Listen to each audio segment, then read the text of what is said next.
La voie principale de pénétration est celle par les voies aériennes supérieures, le nez, ou inférieure à la bouche ouverte.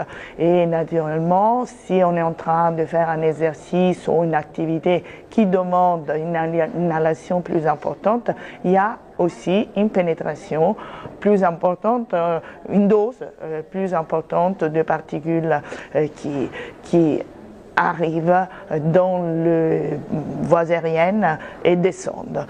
Cela est en fonction de la taille des particules. Les fines et les ultra-fines arrivent à passer la barrière alvéolaire et se retrouvent dans la circulation, et une fois dans le sang, il y a translocation au niveau de plusieurs organes.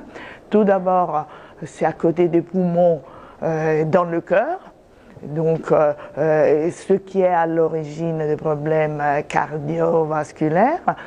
Ensuite, dans le cerveau, avec des AVC, mais aussi des problèmes neurodégénératifs comme la maladie d'Alzheimer et le Parkinson. Les maladies métaboliques, le diabète de type 2, est mis en relation avec une exposition aux particules.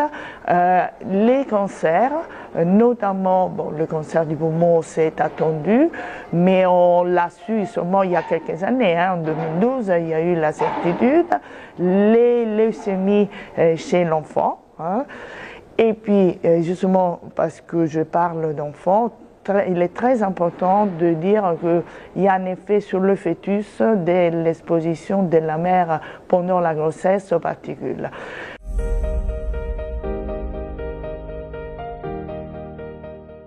Les médecins doivent être informés sur la pollution, ses effets, et être mis à jour de façon régulière, car ça avance, c'est une bonne chose, mais les connaissances sur l'impact sanitaire de la pollution avancent beaucoup.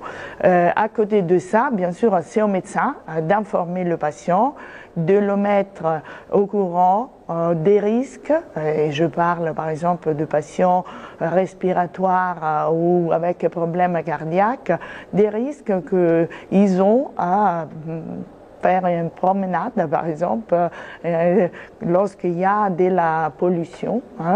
Et à côté de ça, bien sûr, il faut les aider à faire de la prévention chez eux.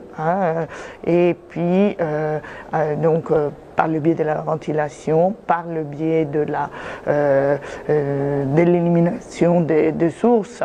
En ville, le médecin doit indiquer qu'il faut éviter les lieux avec beaucoup de pollution, éventuellement rester carrément à la maison, et puis, si nécessaire, augmenter le traitement pour éviter que la crise, je pense à l'asthme notamment, se déclenche à la suite d'un pic, d'un excès de pollution.